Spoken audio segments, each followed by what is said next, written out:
Reptiles that we're going to share with you all, they're actually snakes. So how do you all feel about snakes? Love it. If they're far away, you kind of... I just don't want them around my neck or arms. Well, raise your hand if you don't like snakes. You got to be honest here. All right, Eddie, take a good look. Now you know who to get really close. All right, don't worry though. The first one we're going to start off with, it's honestly not too bad just yet. It's not even full grown. However, the species will average up to about 6 feet in length when they are full grown. This right here is known as a yellow rat snake. Now this is a very common species of snake that we do see in the park, so today while you're here, you might see one scooting along the sidewalks basking out in the sun. It is a very warm day for January, or you could even find them up in the tree tops. They are excellent tree climbers. Now like I said, their average size here in Florida is about 6 feet in length when they're full grown. Although over the years I have seen a few around that were about 7 to 8 feet, so that's not out of the question. And of course this is a non-venomous species, but let's say you do have a yellow rat snake or any other type of non-venomous snake out in your yard. Why do you think it'd be beneficial to keep around? Rats. Use them to scare away your mother-in-law. Hey, they have more than one use, right? Alright, actually, yeah, the rodents, a lot of people tend to forget that. They want to go ahead, kick the snakes out. But of course, they are very beneficial to keep around for the rodent control. And rodents also tend to carry a lot of diseases that do affect people.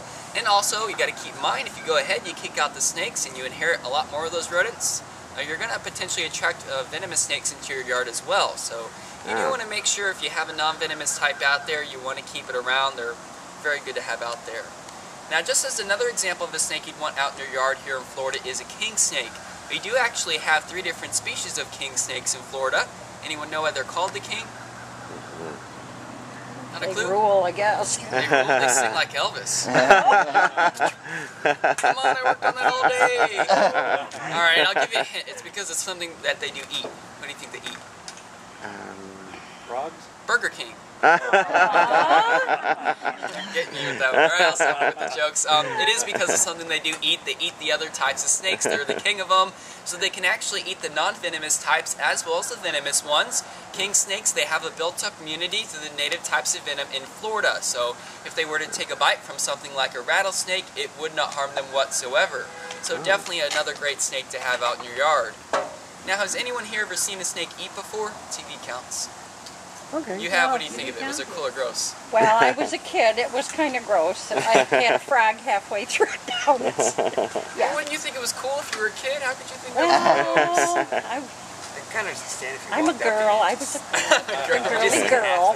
Frog.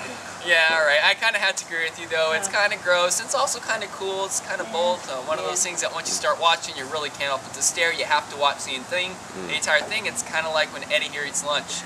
Not the prettiest thing in the world, alright. But seeing that the snake is non-venomous, it is necessary.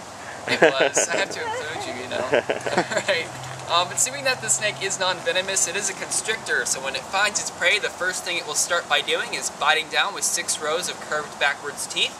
Those teeth, they kind of act like fish hooks. They'll prevent the prey from getting away. Now once the snake has a good hold of that prey, it's going to quickly fling a few coils around it. Every time the prey exhales, the snake will tighten its grip unto where eventually the prey is going to suffocate.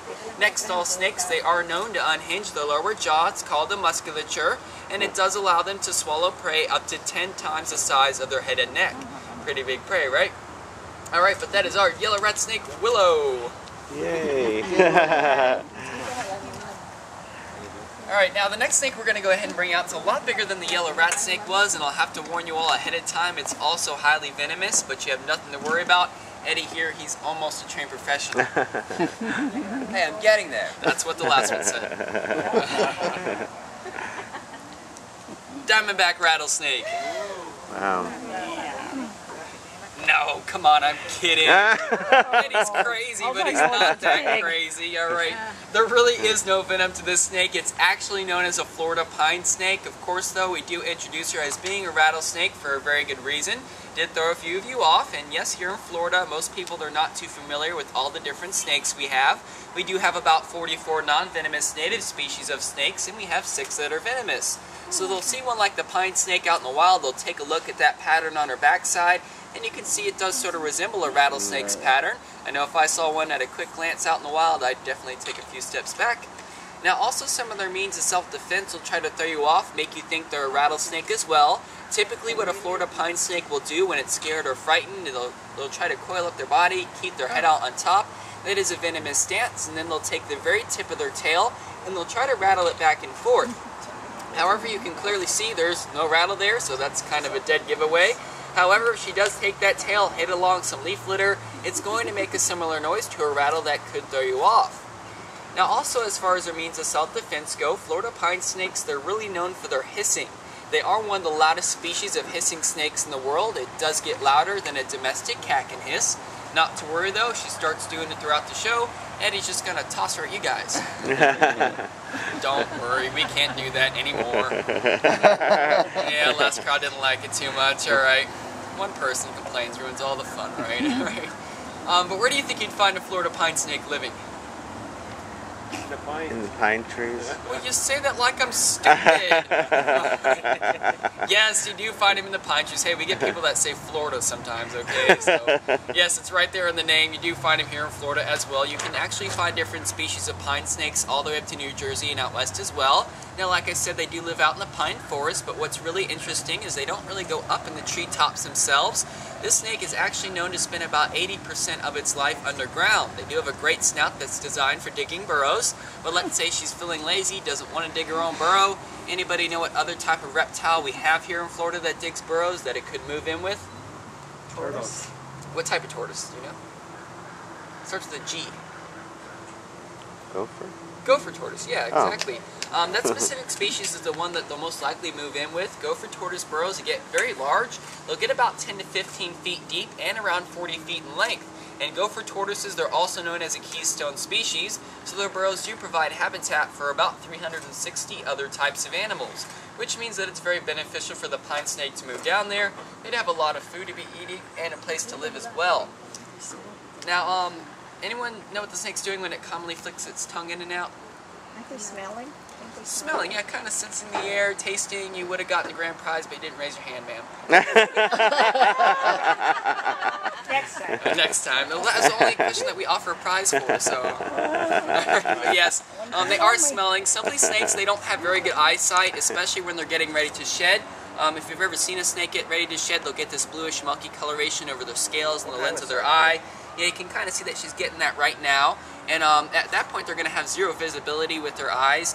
And also they don't have ears, so they rely heavily upon their sense of smell. So simply what they do with that tongue, they grab air particles, they'll bring it to an organ located at the roof of their mouth. It's called the Jacobson organ. Simply that organ breaks down the air molecules and lets the snake know that Eddie's arm is not for breakfast. So hopefully he shouldn't be getting bit today. Alright, but that is our Florida pine snake, Wachee. Oh yeah, cool. Any questions about snakes before we move on? No.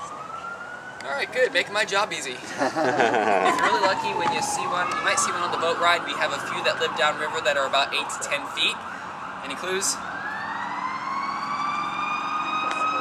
Alligator, yeah. There's not many things that get that large here in Florida. Of course, we got Burmese pythons as well, but yes, this is an American alligator. Obviously, it's still just a little baby. Gotta love being a roadside attraction. Right. This happens way too much, okay? I know. Probably like a company of bikers go by yesterday. Yeah, it's either bikers, ambulances, or helicopters flying right over. Yeah, there's all this air, and they gotta fly right over the park. Right? But yes, this is an American alligator, only about 3 to 4 months of age. Obviously, you can tell that because of its size. Alligators, when they first hatch, they're very, very small to start off with. Only about 5 to 8 inches, and they can grow very rapidly. On average, an alligator is going to grow about a foot a year for the first 6 years of their life. After that, they'll slow down a bit, but when a male alligator is full grown, the males get quite large at around 10 to 12 feet, females get slightly smaller at around 8 to 10 feet, and their average weight is anywhere from 400 to 600 pounds. However, our record here in Florida is just over 14 feet, weighing very close to 1,000 pounds. Well, let's say you see a little baby like this out in the wild, what are you going to do? Steal the Don't touch it. Yeah, you said leave it alone, run very fast. Yeah, you don't want to stay around it. Like you said, the mom's going to be very close by. Of course, they could bite you at this age, although honestly, they're not going to do too much damage right now. But the mother's the main thing you have to be concerned about. Mother alligators, they're highly protective over their young. They do watch over their babies for generally about the first year to the first 3 years of a gator's life. So if you're thinking, I'm going to get close, maybe try to take a picture, feed it, or touch it. If that baby feels threatened, mama's going to make a little distress call, and trust me, she's going to come very quickly, or not mama, the baby's going to make a distress call. Mama's going to come very quickly, and she's not going to be too happy. So if you do see one, head the opposite direction. And actually, Eddie here, he's really good at mimicking the baby alligator call. You should ask him to do it. Do it. Come on, Eddie. Please, Eddie. Do it. See, now It's gonna take more than that. Oh, come on. Alright, tell you what. I'll do it as long as Clint does it first. Okay. I have to do it first? Okay, I'll do it. What? Sounds like a jackass to me. Ma'am, are you cool? Alright, moving on, your turn. I love morning shows. Okay. I don't think I can focus enough for this. You can't live up to that. That was epic. Okay. Alright, oh. Sounds like a crow. Alright, this is Yeah. pretty gross. Yeah. You gotta give Eddie a round of applause? Oh, Yeah. okay.